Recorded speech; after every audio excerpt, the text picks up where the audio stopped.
You are listening to Beyond the Whistle. Beyond the Whistle is the show that takes you beyond the X's and O's to provide tips and advice on the business of sports and how sports professionals can advance in their careers. Beyond the Whistle is brought to you by McKeefery Sports, a sports executive search and sports leadership consulting firm. Learn more at McKeeferysports.com. Welcome to Beyond the Whistle. I'm your host, Odell McCants, and thank you for listening. Personal brand. What is a personal brand? As a coach, why is it important for you to create your own personal brand? When I first heard Ron McKeefery's story of how he created income opportunities beyond his coaching, I knew I had to have him on the show to share his story with you. Ron is a globally recognized leader in strength and conditioning coaching. His experience includes stints in major college athletic departments, as well as NFL and Major League Baseball teams. He has trained and coached All-Americans and All-Pros. Today, Ron takes us to a low place in his coaching career, a place where most coaches have found themselves or surely will. It was a time when Ron realized how vulnerable he was as a coach, vulnerable to losing his job for things that had nothing to do with him. Facing a coaching staff firing, he realized that in order to keep his career and, most importantly, provide for his family, he had to find a way to create income and business opportunities aside from his coaching jobs. That would mean creating his personal brand. Ron shares how he created his personal brand, created multiple streams of income for himself, and how it liberated him from the pressures of the coaching profession. We discuss how having your own personal brand empowers you to control your personal story. The great opportunity that all coaches have to create a tribe of followers who know, like, and trust you. That tribe and your personal brand is what's going to get you through the transitions in coaching. And I love how Ron uses that word transitions because every coaching career has them. If you're interested in learning more about personal branding and how to create yours, I invite you to join me on a free webinar I'm hosting called Build Your Coaching Brand.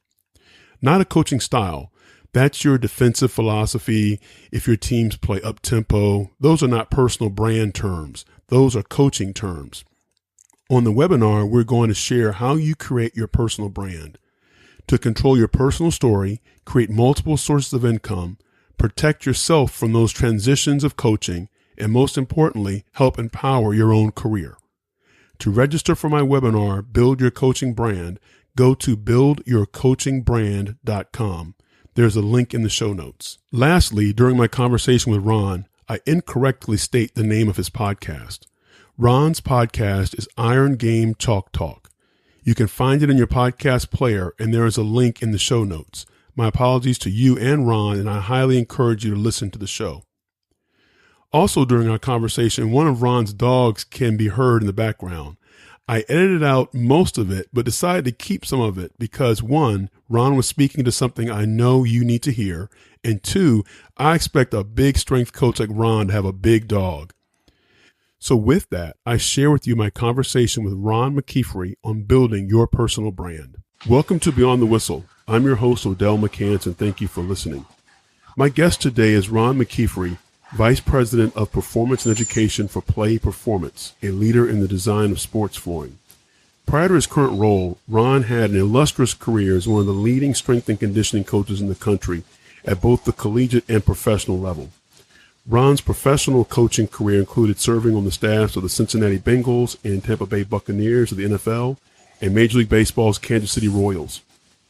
Collegiately, Ron coached at Eastern Michigan, Tennessee, and South Florida. With coaching stops at those programs and organizations, it goes without saying that Ron has coached athletes who have become NFL draft picks, NFL Pro Bowlers, and collegiate All-Americans. In his role at PLAE, Ron leads the company's initiatives in the areas of performance and education. He also hosts his own podcast, Beyond the Chalk, and is the author of the book, CEO Strength Coach, teaching strength coaches how to become the CEO of their careers. Ron, welcome to Beyond the Whistle. Odell, thanks for having me, man. It's really, truly an honor. Ron, I was first introduced to you by listening to an episode of the Rise to the Top podcast by David Sightman Garland. And many of my listeners probably will not recognize that name. It's a podcast I listen to regularly that's focused on, I guess you could say, personal branding and creating products and services around a personal brand. And when I heard the story of how you created sources of income beyond your coaching positions, I knew that I had to have you on the show. A part of my mission with the podcast and with McCann Sports is to help coaches discover opportunities beyond their coaching positions. So, Ron, can you take us to that moment when you knew you wanted to create what turned out to be your personal brand? Yeah, sure. I remember it very vividly. I was coaching at the University of South Florida, and our head coach got accused of hitting a player, and it was only him and I in the locker room, with our players at halftime of a football game, and basically, long story short, he was trying to motivate the player and kind of grab the kid's chin like you would grab a face mask to kind of straighten his face up so that you could talk to him eye to eye, and that turned into supposedly he hitting him. The player, myself, most of the players in the room all said the same thing, but ultimately, the administration felt like there was a fireable offense, and I didn't believe that. Nobody else did, it seemed like, but at the end of the day, it was one of those things that it led to that. And I don't know if too many people know of South Florida's history, but we started the program from scratch, became the fastest university to go to a bowl game. There's a lot of different rules that were put in place because of how fast we were able to go from a startup to Division I program, and within 10 years we went to 6 straight bowl games, and even got up to a number 2 ranking at one point. And so we had a ton of success. I'd come off a year before that being strength coach of the year, and all of a sudden I found myself in a position where the head coach was gone and potentially I was going to be gone. And up until that point, I had lived, not in the coaching bubble of, like, I never really, the mortality in the profession never really occurred to me. I'd been very fortunate to be at a place for an extended period of time, and I got the head strength coaching job at 23 years old, and that looked a lot different. It was just me and my wife, and all of a sudden now I had 4 kids, and so the thought of not being able to provide for them really shook me up, and honestly I did not respond well to that. I didn't respond well to a university not believing me when I said that didn't happen. I didn't respond to the fact that I could potentially be fired for something that really had nothing to do with me. I was, ultimately they kept me. Like I said, I just didn't handle it well. I kind of gone too far down the deep end in that part. And, ultimately I had made a decision internally that I was going to get out. I was going to do my own thing and start my own business. And I was looking for ways to do that. And I had, found a position with Army Special Forces leading all of their strength and conditioning. And so my plan was to go to the military, be the strength coach for Special Forces. You're going to be off base by 2:00, and I would have evenings and weekends to be able to build my own business and control my own destiny. And so that set me down a course of reading every possible business book you could read. I listened to every possible podcast that you could listen to. And one of those was Simon Garland's Rise to the Top. And it was profound. It was just, this whole other world existed. I'd never heard of half of these things. And I was just so focused on the coaching world that, the idea of making money and, internet and affiliate marketing and all these types of things. I mean, it was stuff that was just so I kind of felt like I was a young coach again, where everything I was learning was new. And so, I decided to do that. And while at the Special Forces, I got the Tennessee job and ended up leaving that and going right back into coaching. But what I found through that process was that, was 2 things: that I became a much better coach when I looked to disciplines outside of coaching for inspiration. What was working in business or leadership and some of these things, turn around and directly applied to coaching, and made me a better coach, more efficient coach. But also that I became a hell of a lot more popular as a coach, or you know, more valuable as a coach if I had my own personal brand. And then, in that time, I created my own website. I created a continuity program and educational platform and some different things. And by doing that, there's a lot more people that knew who I was. And in the coaching world, it's not always who you know, it's who knows you. Mm-hmm. And, and so I'd always been a guy that it was always the University of South Florida or the Tampa Bay Buccaneers or whatever. And then and then Ron McKeefery came after that. And it became now where, I always, I give 100% of myself to any employer that I'm involved with, but also by building that personal brand, people were coming to me and they saw me way more valuable, because the world essentially saw you more valuable. When you went to create your own opportunities outside of your coaching, did you run into any objections within the athletic departments or coaching staffs or university at large? And how did you handle those? Yeah, I was very conscious of that, and that was something because coaching's in my DNA. It's what I am and do, and I never really felt like I was going to get out per se, but of the profession, I just felt like I needed to work within it and find a way. And so for me, I made a conscious effort and decision early to make sure that everything that I did from a personal brand standpoint was centered around a platform of education. And so whether or not I was educating coaches or educating athletes or anything along those lines, I felt like nobody could really take shots at that. That was just a form of giving back. And if I was able to monetize that and to create some passive income from it, it really, that was kind of socially accepted in that space. Other coaches have written books, other coaches are speakers, other coaches have gotten some endorsements and things like that, and sport coaching, not necessarily strength and conditioning.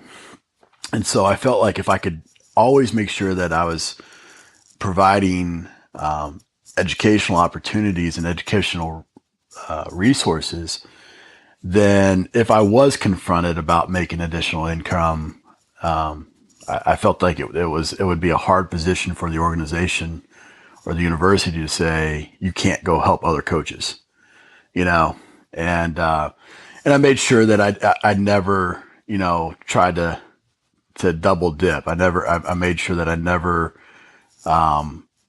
went after markets that were similar to what the university's markets were. And so, that was my plan of attack. And to be honest with you, I never really encountered, any opposition to that. I think that was the reason why. It was because of the educational platform, but it was quite opposite actually. When I would speak nationally and internationally, that was celebrated within the university. When I wrote a book, it was celebrated by the university. When I had my own website, people would reference it and point to it, and again, it was celebrated. So I think, that was, I think so many times as coaches, we have this, we look at personal branding as this self-promoting kind of jerk thing to do. And there's a difference between, developing an individual brand and being a self-promoting, douchebag, Mm-hmm. And I think as long as you don't overstate yourself, you don't make hyperbolic claims, you don't do those types of things, you just tell your own story the way that you want it to be told. I think that's super important, because especially in this day and age of coaching, it's what's going to happen when you go to apply for a job. people are the first thing they're going to do is they're going to go right into Google and they're going to type your name, and so in this world, well, at Tennessee, when we weren't winning very many ball games, there wasn't a whole lot of nice things said about me in the media, or in the fan forums and things like that. But because those fan forums are thousands and thousands of people strong, they rank pretty high in the search engines, and so, it wasn't always a flattering thing that popped up, and when you would type in Google, in the first page of Google, but if I controlled through the different social media platforms, which rank very high, or I had my own individual website, my name is my own individual website, I could control the first page of Google, and the message that was being sent about myself, and it allowed me to tell my own story. And I think as long as you do that, you're not hyperbolic. I think, it can be done in a very tasteful and a positive way. Yeah, and it becomes a great extension of the university and the department as well, and fitting right into that educational mission, absolutely, and giving back to your profession. Yeah, absolutely. I mean, the positives that have come about from it are numerous, too many to mention, but just a couple of them have been, having a better individual brand. I was able to recruit interns from all over the world and quite a few amounts. So, I was able to get essentially free labor or people just because they wanted to learn, from me, and thus the university would benefit. Or, when I became a best-selling author, I wasn't just being introduced as their head strength coach anymore. I was being introduced as an international #1 bestseller, author, as well as their strength coach, or, strength coach of the year, or whatever it may have been. And, I think, those things, all add value, to the university in a big, big way. When I, almost, latter part of my career, my kind of reputation, my online presence kind of always preceded me, and so it made things a lot easier, with the athletes, to where it was a lot easier for them to buy into me because they could research me and they could find out some of the things that I had done. And, they weren't seeing some of those negative things. And coaching today's generation of athletes, I think that's really critical. I know in our generation, we did things just because coach said to do it. Right. But now these kids, they've got Google right there. That's what they've grown with, and they're going to research it. So, Ron, when you came to the realization that this was a step you had to take, what were some of those first steps that you took? Yeah, but really where this all came about, the story goes, is I was really upset with the whole situation. I just walked out of a meeting with our AD, and he basically told me that there was a chance of me not being kept with the new coach, and very upset. And I went to the bookstore because I would go to the bookstore because it was a place that I had to calm down. So if we had a bad workout or we had a bad day or whatever, before I'd go home, I'd go to the bookstore. And I'm a guy that I read one book through high school and college. I just read one book. I wasn't a big reader at the time. And so, but you couldn't go around huffing and puffing and pounding your chest in a bookstore because they'd call the cops on you. So that's where I'd go to kind of calm down before I went home. And I was walking around and I came across a book called The 4-Hour Workweek by Tim Ferriss. And I was like, man, freaking 4 hours a week sounds pretty good right now. The guy was working about 80, right? Yeah. And picked it up and I literally read it in a day. I read the whole book in a day and cover to cover. And a lot of the concepts and things that they mention, he mentions in the book, I never even thought about it, and some of those concepts were, like you need to have your own website. And so that was the first step that I made. I said, okay, how do I do that? And I ended up paying a former player $3,000, which was a deal, in quotation marks, for him and his business and designing websites. I paid him $3,000 to create a WordPress site for a camp business that I had at the time. And so he made a basic WordPress site, and I thought it was crazy. Never seen anything like that before. Never worked with a website.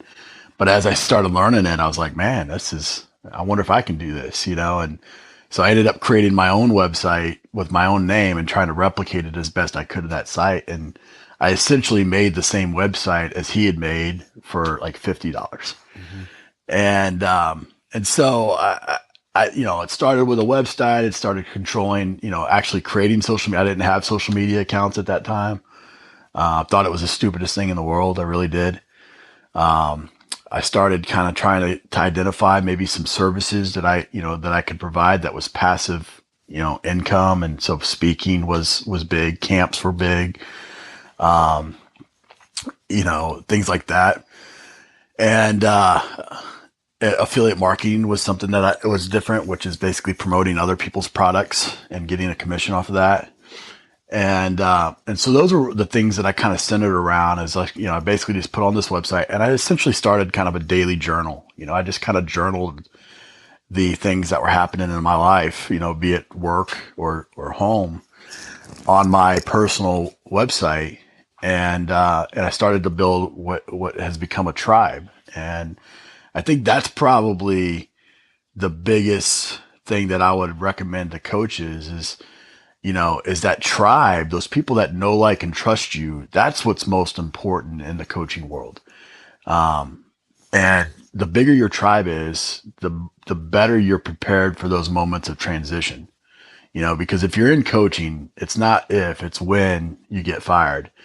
And it has nothing to do with your abilities as a coach. It just comes down to wins and losses. And that's a hard thing for coaches to understand sometimes, and and a lot of coaches that I know, when you go through those firings, man, you're questioning everything. You're questioning the profession. You're questioning yourself. You're questioning, you're worried about it's a lot of it's a lot of stress that you take on. And oftentimes you end up, going to jobs that you don't necessarily want to take, but you have to take, and all those kinds of things. And so the stronger that tribe is, and having a core group of people that know, like, and trust you, well, if that's the time, like, that you need to be able to, you can leverage that group, by creating speaking opportunities or a book or things like that, to where you can make some income to make it so that you make a better decision, for you and your family. And that's what it's come to now for me. Is now what I tell people is I coach on my own terms. I coach who I want, when I want, where I want, as opposed to just taking whatever job that's that I feel like I have to because I need to make money. And it's such a powerful thing. The last, collegiate job I had was with Eastern Michigan, and I literally made as much money on the side as I did from the university. And it was very, and so in that setting, I didn't have to compromise anything. If I didn't agree with something ethically or morally, then I would simply say, hey, look, it's fine. If I'm not your guy, I'm not going to compromise what I believe. If I'm not your guy, that's fine. I'll resign, or you can fire me, whichever one. I can go do this, and I can take these 80 hours that I'm putting into your university and go put it into this that I've already, making the same amount of money on, and I was able to stick to my convictions and those things. And that's, when you live that kind of stress-free life in coaching, it's freaking incredible. You mentioned tribe, and I think it's hard for all of us to realize that we all have an audience. We all have a tribe who want to hear from us. What was that process like for you to identify who your audience is, or would be, and who would become that tribe?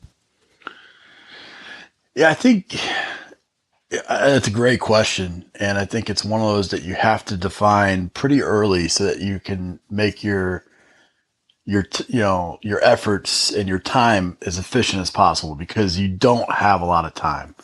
if you're coaching, you're working 60 to 80 hours a week, you might have 5 hours a week to put towards this kind of side hobby, this kind of side hustle, and so you want to make that very structured and very, coordinated. And so for me, it was just kind of looking to see, all right, what, ultimately, why did I get into this profession? What do I want my legacy to be? And I wanted to impact as many kids as possible. And I felt the best way to do that was to try to coach the coaches, the people that, one coach touches more people in a life than most people do, most coaches impact more people in one day than most people do in their entire life, is the old Dale Carnegie quote or whatever. Right. And I think, for me, that was, okay, how do I coach coaches? Or, that's what I want my tribe to be, is this group of like-minded individuals that are very similar to me,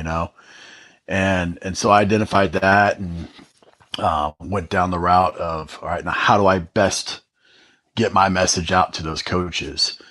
And initially, I was listening to David Sutton Garland's podcast, and he was having individuals come on, other entrepreneurs, and he would just ask them questions. And I was like, man, that's a great concept. How can maybe I could take that same concept and apply that to coaching and just have coaches on and ask them a bunch of questions. And not only does it make me a better coach, but by sharing that, it makes other coaches a better coach.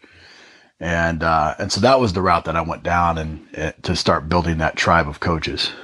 And looking at kind of the mechanics of how your brand works today, what are some of the channels that create the foundation of your brand? Yeah, fortunately now, I've been able to start this business, PLAE Perform, and its parent company is PLAE, which is the sports flooring company that you mentioned, and now, it's kind of weird because my coaching has been who and what I've always done, and then the entrepreneur's kind of always been the side hustle, just kind of my hobby. I really didn't have any other hobbies. And so now it's really blended between the two, and my job is kind of being the entrepreneur coach. And I don't get to do as much in the trenches coaching as I did, or maybe even would like to. But I still do quite a bit. I mean, I still consult with teams all around the world. I still, I got 28 of the Chinese Olympic teams. I've got American football teams I work with. I work with Team USA directly. I'm still coaching quite a bit, but when you're used to doing it 16, 18 hours a day, 6-7 days a week, it's a little bit different. For me now, my platforms are a couple strong. I have the podcast, Iron Game Chalk Talk, I've been doing for 6 years. That really started for me when I got fired at Tennessee. I was traveling around and talking with other coaches just because I was going stir crazy in the house. And, a couple of them said I should record them. And so I started recording them and throwing up on YouTube, and somebody recommended I should turn it into a podcast. And I didn't even know what a podcast was, and turned it into a podcast. And it's led to this, podcast being, downloaded, each episode's downloaded over 30,000 times. Wow. And it's done really well. The second platform is my book. I kind of, really organically did it the right way. I think I built this tribe of coaches that followed me. I expect a big dog from a strength and conditioning coach. Yeah, I got two Dobermans. They're go crazy when the UPS guy comes driving through. I wouldn't expect anything less. Well, it's actually my wife wanted them. She wanted big dogs when I was gone. So we were talking the different channels, right? Yes.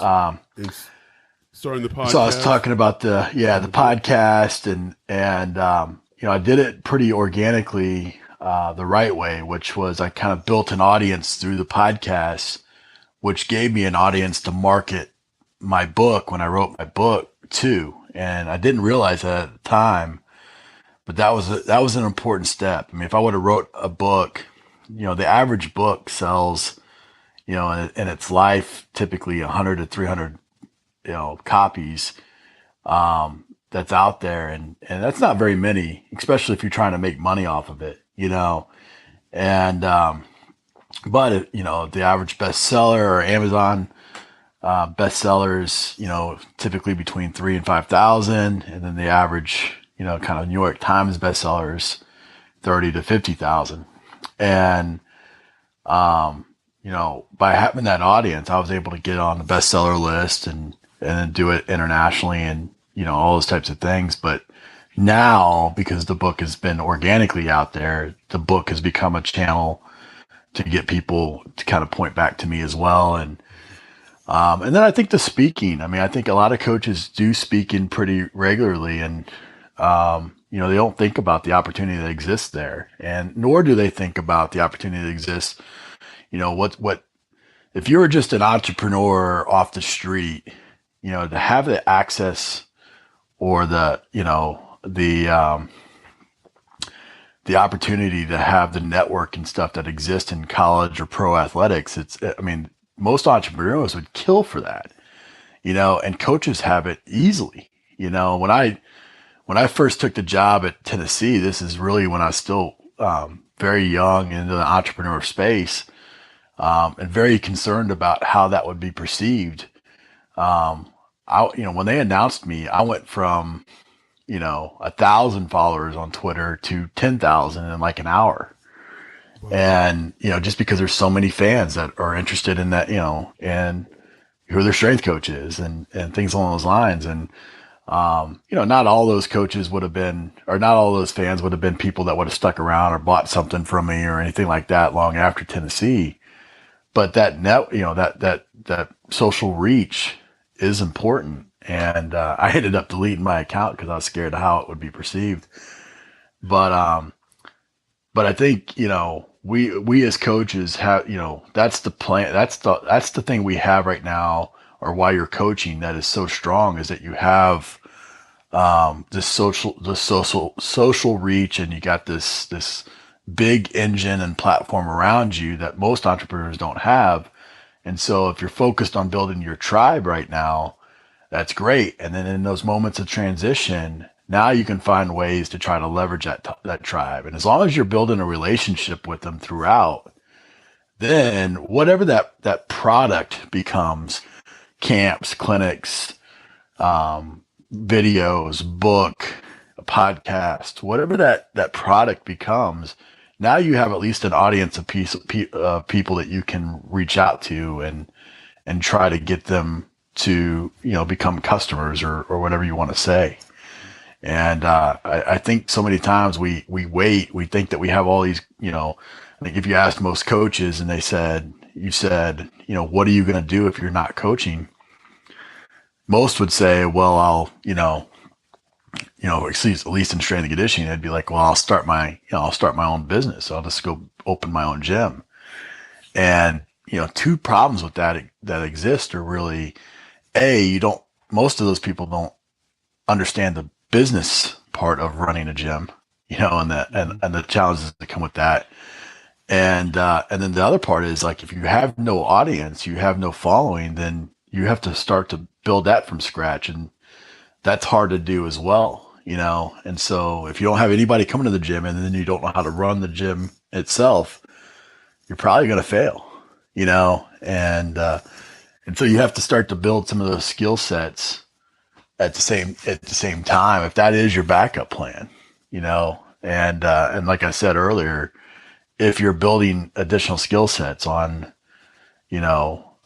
business and those types of things, it's going to make you a better coach as well. So, Rod, what are three things that you wish you had known, that you know now, when you first started on your entrepreneurial journey?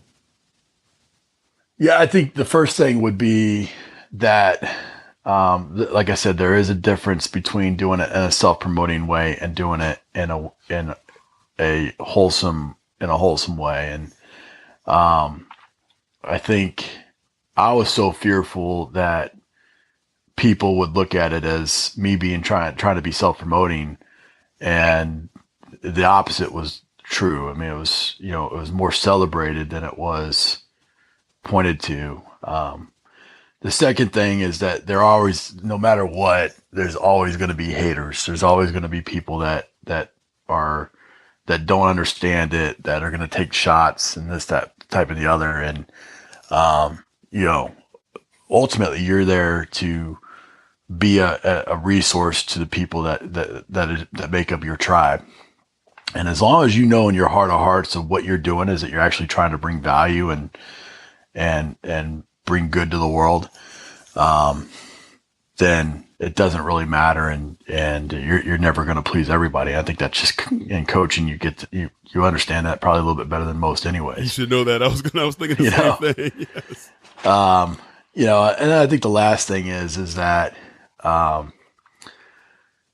is the the volatility of this profession. It makes it extremely tough to retire doing it, and what I found is that there's so much freedom that exists, so much power that exists in, having additional streams of income and diversifying yourself and things like that. And what that does is, by having that peace of mind and not adding that stress to your life, it allows you to be the coach that you want to be, and allows you to do it for as long as you want to do it, and, at this point in my career, I could literally take a coaching job for free if I wanted to, and that's powerful, to me, because that's ultimately why I do it. No coach that's really worth their salt took a job because of the money part of it. These head coaches that are making millions of dollars a year, they're the same ones that took the job for $10,000 a year doing the same job, essentially, 20, 30 years ago. You get in it because you want to make an impact on young people. You have a passion for the sport and what it's done for you. All those types of things. And so, to have the freedom and the confidence to be able to do it, and not have to worry about the money part of it. It's very liberating. So, Ron, in closing, I know we've mentioned the podcast and the book and social media, but can you share with us where listeners can learn more about you and connect with you? Yeah, sure. I'm pretty active on social media. I mean, Instagram is probably where I'm most active these days. So that's just at @McKeefery. And then my name, ronmckeefery.com. Those are the kind of the two biggest platforms. And my business is called PLAE Perform, PLAE, perform.com. And like I said, we're an education performance company that work with various teams all around the world and provide performance and educational initiatives. So those would probably be the best places. Yeah. We'll have links to all those in the show notes. Ron, thank you so much for your candor and sharing with us your story of really going beyond coaching and creating your personal brand. And it's been really exciting to connect with you. And again, thank you for being on Beyond the Whistle.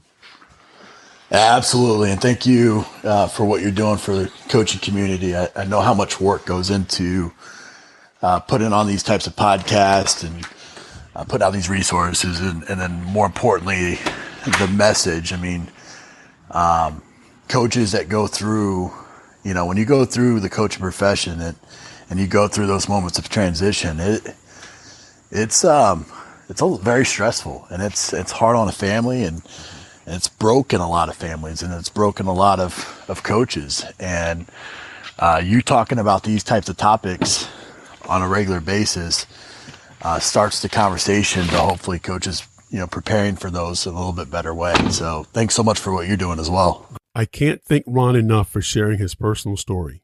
And if you want more on personal branding, remember to visit buildyourcoachingbrand.com to sign up for my free webinar. Thank you for listening to Beyond the Whistle. Please subscribe on your favorite podcast app. It's the best way to stay updated on the newest episodes. Beyond the Whistle is a production of McCants Sports, a sports executive search and talent solutions firm. To learn more about McCants Sports, visit mccantsports.com.